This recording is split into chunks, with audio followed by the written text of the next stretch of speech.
లో అంతరించిపోతున్నటువంటి ఈ కళను ఈ కళాకారులను ఆదరిస్తున్నారని పిల్లలకు ఈ కళల పట్ల ఆరాధన భావాన్ని పెంపొందింపజేస్తారని మా చిన్న ప్రయత్నం. వక్రతుండ మహాకాయ సూర్యకోటి సమప్రభా నిర్విఘ్నం కురు మే దేవా సర్వకార్యేషు సర్వదా. దూరంగా ఉన్నటువంటి ఆ సెలయిర్ల సవ్వడి, ఆ తుమ్మెదల జుంకారనాదము, ఆ చిలుకల కిలకిల రావాలు, వీటినన్నింటినీ చూస్తుంటే శాశ్వతంగా ఇక్కడనే ఉండాలి, ఆ మనసుల కృత్రిమమైనటువంటి మనసుల ఆలోచనల మధ్య బ్రతకడం కంటే ఈ జంతువుల మధ్య ఉండడమే ఎంతో ఆనందంగా ఉందనిపిస్తుంది దేవి. అబ్బా అవునాదా, ఆ అంతఃపురం ఆడంబరాల కంటే ఈ యొక్క వనంలో ఉన్న అందాలే నన్ను మైమర్పింపజేస్తున్నాయి.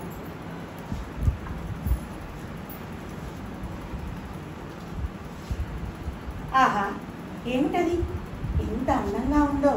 ఆహా బంగారు వర్ణంలో ఉన్న లేడీ, అబ్బా ఎంత అందంగా ఉందో! నాదా నాదా చూసారా ఆ లేడీ ఎంత అందంగా ఉందో? అది లేడా? అది నువ్వు అనుకున్నట్టుగా అది సహజమైనటువంటి లేడీ కాదు సీత. ఒకసారి తీక్షణంగా పరికించి చూడు. లేదు నాదా, అది బంగారు లేడీయే, ఎంత అందంగా ఉందో! నాకది కావాలి నాదా, తీసుకొచ్చి ఇవ్వరు?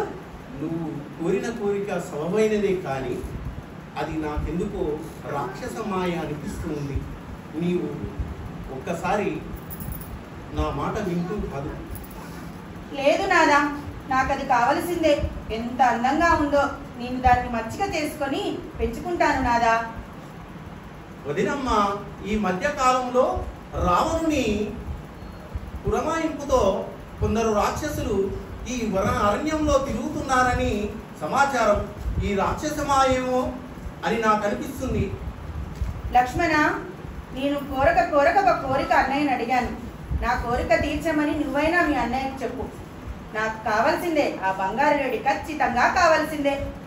లేదు వదినమ్మ, అది నిజమైనటువంటి లేడీ అయితే అది ఆహారాన్ని భుజించేటప్పుడు దాని సహజ రూపం బయటపడుతుందనే ఉద్దేశంతో ఆ గడ్డి పొరకలను తింటున్నట్టు నటిస్తుందే కానీ అది నిజంగా తింటలేదు. అది ఒక్కసారి నువ్వు పరికించి చూడండి మీరు. లేదు నాదా, నాకు అది కావలసిందే. లక్ష్మణ, మీ వదిన గారు కోరక కోరినటువంటి వరం ఒక కోరిక, నేను దాన్ని నెరవేర్చడానికి ప్రయత్నిస్తాను. నీవు ఈ పర్ణశాలకు కావలిగా ఉండు. లక్ష్మణ, ఏమంటున్నా? అన్నయ్య గారు, సరే మీరు చెప్పినట్లే చేస్తాను. ఆ లక్ష్మణ, ఆ సీత, ఆ లక్ష్మణ, ఆ సీత. అయ్యో అయ్యో, నా ప్రాణనాథుడికి ఏదో ప్రాణం ముప్పు వాటిల్లింది. లక్ష్మణ లక్ష్మణ వెళ్ళు, అన్నగారికి ఏదో ప్రాణముప్పు వచ్చింది నాయన, వెళ్ళు. వదిన, అసహాయ సూర్యులైనటువంటి యొక్క సూర్యవంశరాజులకు ఈ రాక్షసుల యొక్క మాయ తృణప్రాయం. మీరు భయపడవలదు, మీరు నిశ్చింతగా ఉండండి. మా అన్నయ్య గారు క్షేమంగానే ఇంటికి చేరుతారు. ఛీ, ఆపు నీ కపట మాటలు. నీ మనసులో ఏదో మర్మం పెట్టుకొని ఇలా మాట్లాడుతున్నావు. అన్నయ్యకు ఆపదని తెలిసినా కానీ నువ్వు ఇంటి ఇక్కడ నిలబడి ఉన్నావు. ఛీ, నీ ముఖం నాకు చూపించకు. ఎంత మాట పలికితివి తల్లి! ప్రతిరోజు నీ పాద పరీక్షలు నమస్కరిస్తూ ఉన్నవాడిని కానీ ఇంత మాట పలికితివి తల్లి. ఇంతకు ప్రతిదినమే తొల్దొల్త పాదములంటి నమస్కరించి నీ అతులితమైన దీవనలంది తదీయ భాగ్యమే గతి ఎడమాయి ఇంకెప్పుడు కాంపవ పద పద్మముల్ నమస్యతము చేతునమ్మా జానకి సతీ. అమ్మ, మీ వల్ల మాటకు నా పోయి వస్తాను. సెలవు.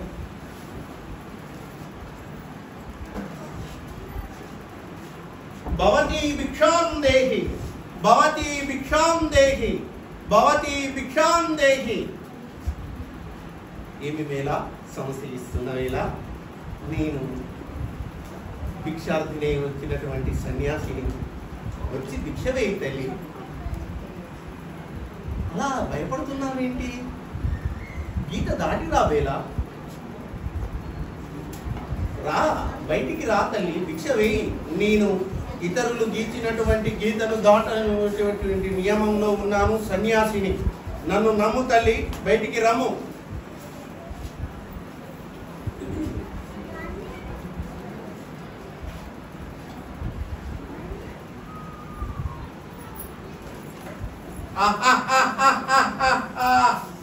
సీత, అమ్మో, నీ రాకకై గమనించిదివా? ఏమిటి మాయ? ఏమిటి మాయ? ఏమిటి మాయ?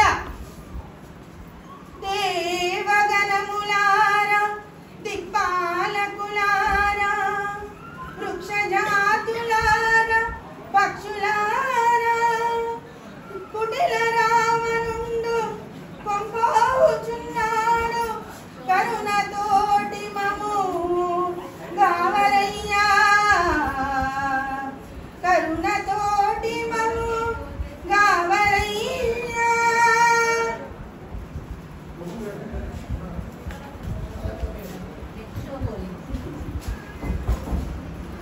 సీత, సీత. లక్ష్మణ, ఎంత పని చేస్తీవి నాయన. సీతను ఒంటరిగా వదిలిపెట్టి రావద్దని ఎన్ని మార్లు చెప్పి తిని గమనిస్తూ లేదన్నగారు. వదిన గారు అన్నటువంటి మాటలు నా చెవిన ములులై నేను ఆశ్రమాన్ని విడిచి రావాల్సి వచ్చింది. అయ్యో లక్ష్మణ, సీత ఏది? సీత, సీత అనుకుంటూ సీతకై రాముడు వెతుకుతూ అరణ్యంలో వెళ్తున్నాడు లక్ష్మణుడు. ధన్యవాదాలు.